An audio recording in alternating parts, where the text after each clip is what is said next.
the essence of lean manufacture, and from my understanding, I believe it's similar for you. It's eliminating anything that doesn't add value or doesn't have value. How's it going, everyone? Welcome back to another episode of Driven. In today's episode, we're going to be discussing lean manufacturing. And so for those that don't know us, my name is Juan and this is my brother Alexis. And together we started a company in 2019 that currently has a run rate of roughly $3 million a year. So I feel like up to that point, we kind of know what we're talking about. Yep. Yeah. And like I mentioned, the topic is going to be lean manufacturing. I guess for the people that don't know, what's lean manufacturing?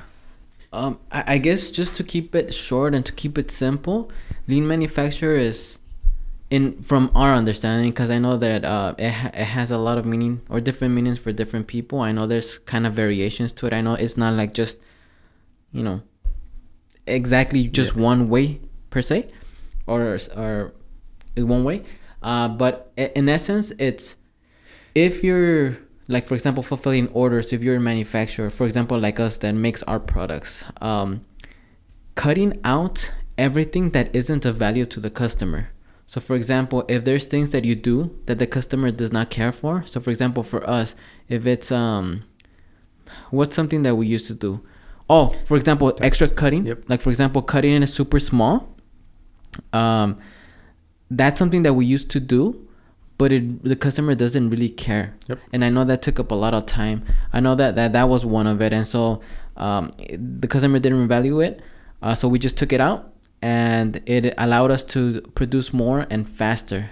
And so in essence, yeah, that's what it is. Just from our understanding and kind of how we do it is eliminating that which isn't of value to the customer. Yep. And I know we first heard the term in this business because I know before we used to do e-commerce, which was selling clothing.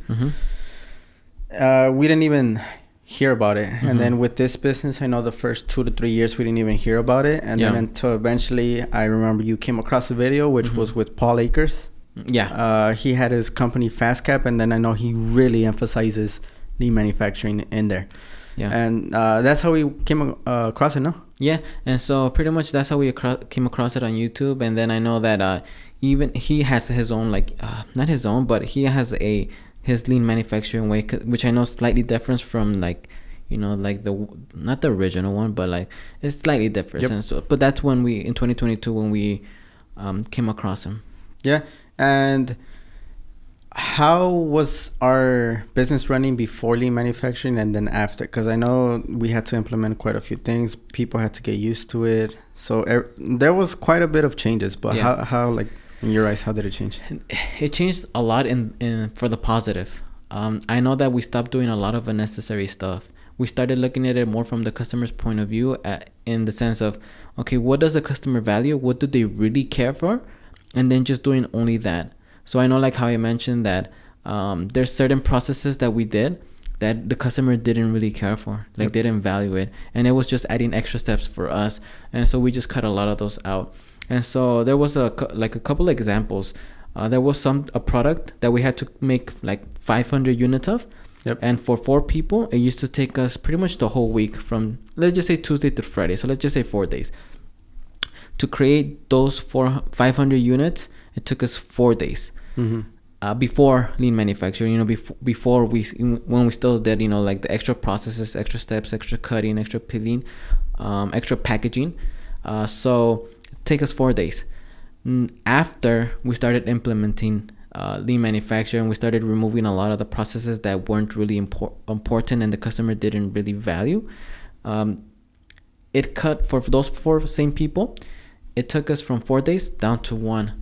So instead of having to wait, 4 days, now we did it into 1. And so that was just simply by looking at the customer's point of view and seeing what is it that that they don't value, and just eliminating. It's just as simple as eliminating. And so it took us pretty much, in that example, it quadrupled our speed at which we fulfilled stuff. So yeah, and then even then also there's a lot of things, for example, customer service, that also we implemented that, like removing like anything that doesn't add value to the customer, like customer service. I know the images, we stopped doing certain things, that the customer really found no information or value in. And so pretty much it applies to all aspects, not just necessarily manufacturing and fulfilling. It's just, and I know I keep repeating myself, but just eliminated everything that doesn't add value to the customer, because it's just adding extra steps for you, and it's adding something that the customer doesn't really care for. Yeah. And I know there's also a second part to lean manufacturing that we use consistently is fixing things that bug us. And that's how, because going back to the Paul Akers, I know that he does, well, his whole thing is 2-second lean, which is he tries to improve like certain things. He tries to reduce the time. He tries to add value or whatever every 2 seconds. He tries to improve every 2 seconds. And then, eventually it adds up to where, like how you mentioned, it used to take us 4 days to do a certain process of 500 units. Now it takes us a lot less than that. Yeah. And I know one way of achieving that is by fixing what bugs you. Because before, I know that it used to bug people having to cut them like 2 or 3 times, having to cut a sheet 2 or 3 times, having to cut the edges, the borders, having to package it in multiple bags. Because remember, we used to package it in a bag and then another bag and then the package itself. So it was 3 times the packaging, which people, again, the customer doesn't find value. Like I know that's one of our expenses, the bags. Which, for us to cover those expenses, it has to go within the price. Yep. And so the customer doesn't care about the packaging. That's what Apple started doing. Yeah. I know before they used to package their items like in this like very protective case. They used to add chargers. They used to add a lot of stuff, which, I mean, people could argue that they should include chargers and earphones. But that's true. The packaging itself, it got less and less to it's only like its most basic core. Yeah. And I know that, again, by fixing what bugs you, what annoys you, what frustrates you, that's how you're going to implement, or that's how you're going to improve using 2-second lean or using lean manufacturing.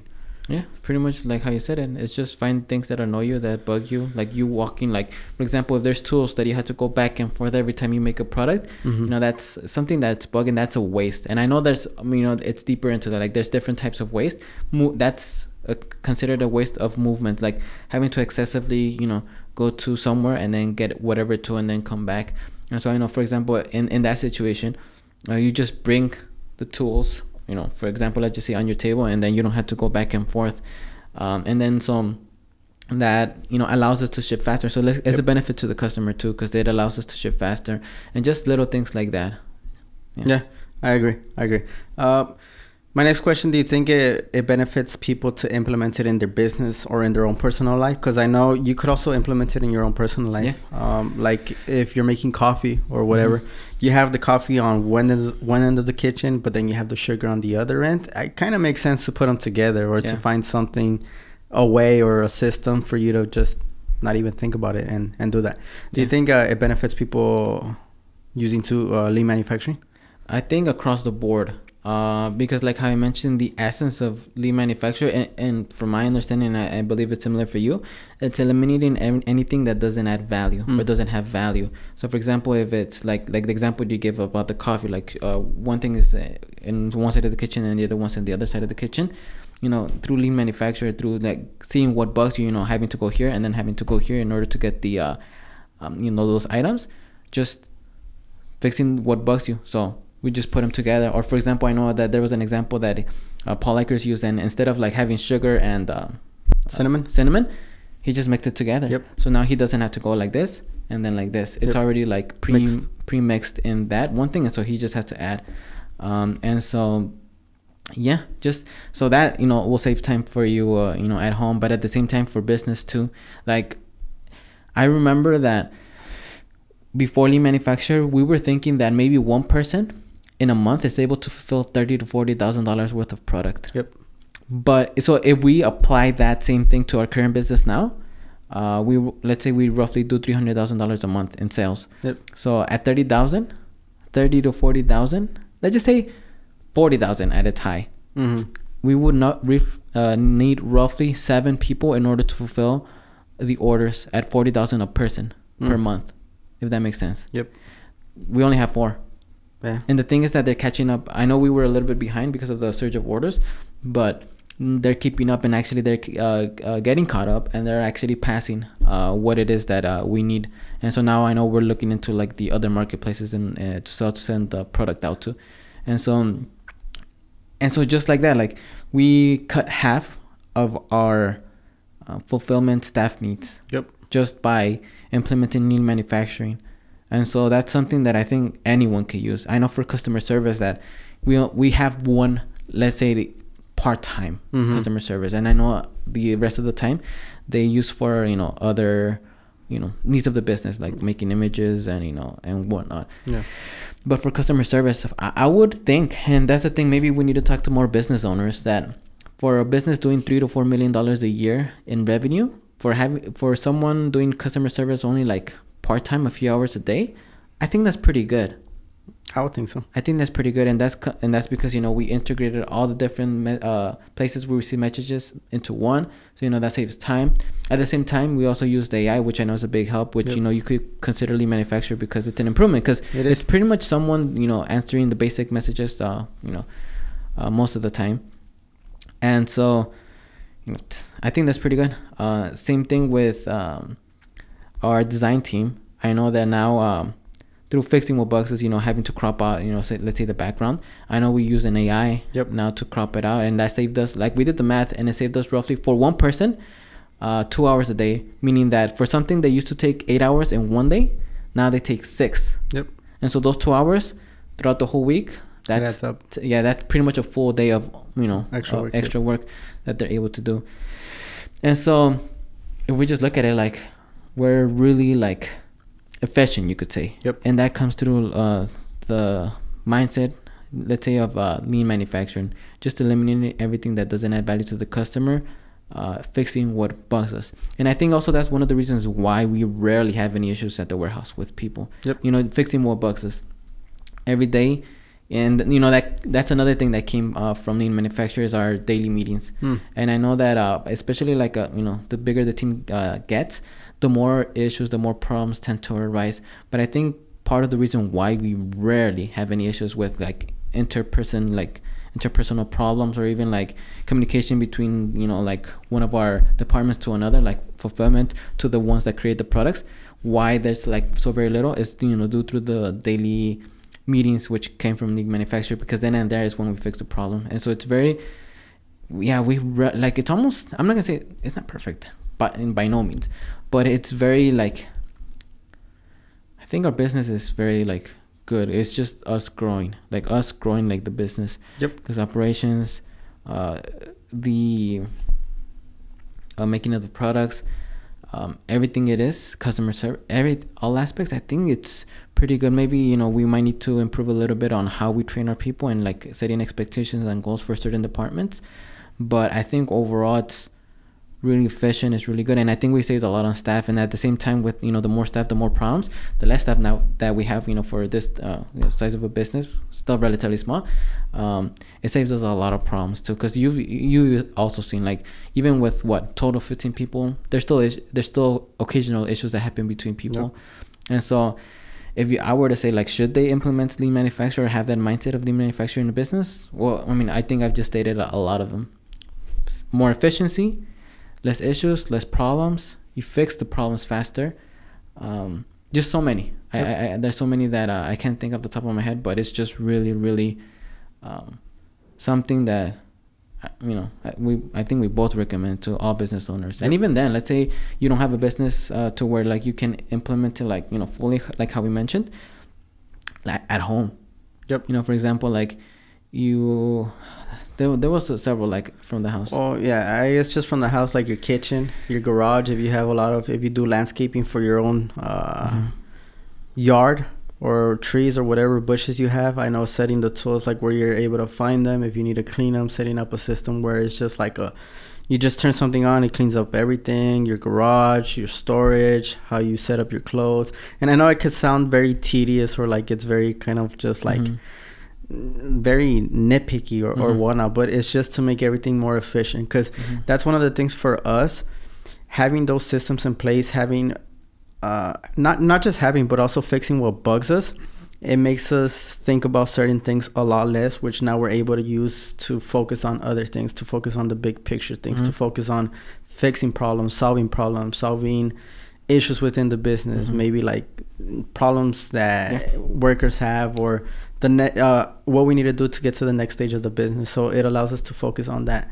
And I think one of the things that just going back to the thing, if you do have a business and you're worried about AI or something, like it's not gonna have that personal touch, I don't think people care of having that personal touch. Like for me, if like I'm worried about where's my order, I'm like, if the AI tells me, okay, this is your order number, it's in transit, it's in this location, I would be like, thanks. And so but yeah, going back to the personal things. The personal things. No, like not business wise. No, so like I wanted to add to like what you were saying, which was pretty much that people don't really care if it's an AI, because people really care just about themselves. And so that's something that I think to look at, that people, when as a consumer, I think they just care about themselves. Like when buying a car, they don't really think about the manufacturer, if they're losing money, if they're they just want, I want a discount, I want below MSRP. I don't want these other add-ons. So it's really about the consumer. So they really, I would say the vast majority, like, I'm just gonna give rough estimates, but it's like 99% of the people really just care about themselves as a consumer. I think even more than probably 100%, because what else would you consume? Exactly. So 100% of the people really care about themselves, and so like utilizing tools like AI and other things, I think it's through just trying to be as just doing stuff that adds value to the customer or the customer values, and just fixing what bugs you, like having to answer so many messages, let's use a little bit of AI, or let's use a lot of AI. And so 100%, like and then one of the things I will say is that looking at from the outside, it's just people are gonna be like, well, of course these guys want like the workers to be more efficient using AI, which the whole purpose is for everyone to be efficient, so people aren't stressed, so they could be efficient, so we can get the workout done. Because if that wasn't implemented, would it be safe to say that we would have double the people we have? Probably. So right now we're like at 15, so we would have 30. Which we would have more people problem. Just imagine like 15 extra personalities that we would have to manage, we would have to take care of. That, and then also we would be a lot less profitable. So we would be we wouldn't be able to do the events we have. We wouldn't have the benefits that we have. So yes, being more efficient, getting the most out of everyone, and not being dicks about it or assholes about it, but being more efficient, and then using tools like AI, program software and whatnot. Like, yes, the business becomes more profitable, but then at the same time, we're able to invest in the people. We're able to invest in the growth of the company, which in turns helps the people. Like, if they want to grow within the business, there's opportunity. And at the same time, it also helps consumers too. And so like you as a consumer, like, yes, like, like they're not hiring many people, so they're taking away jobs. Like, they don't want to hire many people because they don't want to pay people. I'm like, as a consumer, that's good for you, because then that ultimately means that you probably are going to pay less for the product. Your product's going to get here faster. Your product's going to be of better quality through the tools and what it is that we use. Because just imagine, like, and as a consumer, you want everything fast, good. You want everything fast and good. Like, you want your shipment or same day, like Amazon. And have it be accurate. They a lot of the things that they use is systematized. So like I know, like, as a person, you might think, oh, this bad company, it's like trying to remove workers and not paying them.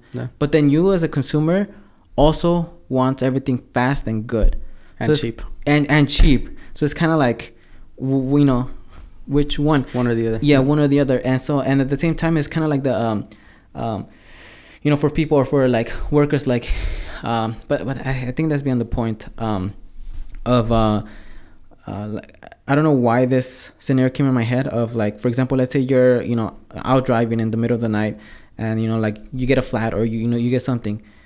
Would you want someone, and I know, like, okay, that's a different one, that's a different topic. But pretty much what I was gonna say is like and I think that also applies to people that have some of the things that they've said, like, like, companies don't value, like, workers. They want, everything done fast. Like, they don't care if we're sick, or they don't care if, we're tired. But you as a consumer that utilize services, for example, if you got stuck in the middle of the night, in the middle of the night somewhere, if you call a tow truck, you're not thinking about, but they're people, they're probably sleeping. You have a family. Like, you don't think about that. You want them there immediately, because you don't want to be stuck there. You don't care about anything. And so it's kind of like, I think you have to look at it from all angles. And but that was a tangent that I went off on. But yeah, I guess just going back to the lean manufacturing, definitely 100% worth it. 100% worth it. It makes you more profitable. It makes you better, for a better business for the consumers and also for the people in there. Because like if you just look at inside the business with the people, the what is it called? Not the tenure, the longevity, like turnover. How long people stay here? The average. It's freaking long. Like our business has only been up for 5 years, going on 5 years, and we've had someone that's here 4 years. We have 5 years actually, going on 5 years too. And then the people that started in 2020, 2020 who started?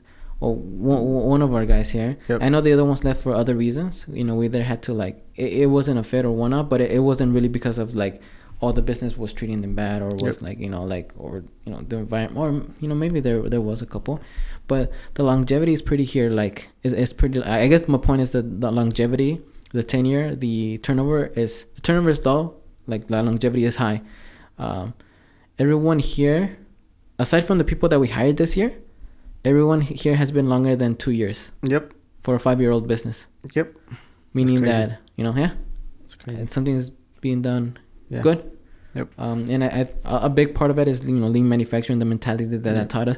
So just a recommendation, we're not full experts, let's say, which we're not 100% full experts, but a recommendation would be to read the book 2 Second Lean by Paul Akers. Go on YouTube and look up Upflip, Paul Akers, or Fast Cap, because if you go on that rabbit hole, you'll learn the mentality, because that's pretty much that business, and him is just 2 Second Lean. Yep. I'm pretty sure there's other stuff too, but just really focuses on lean manufacturing, and so you'll learn a lot. We learned a lot, and I think a lot of our successes, a lot of the good things that are in our company came from that.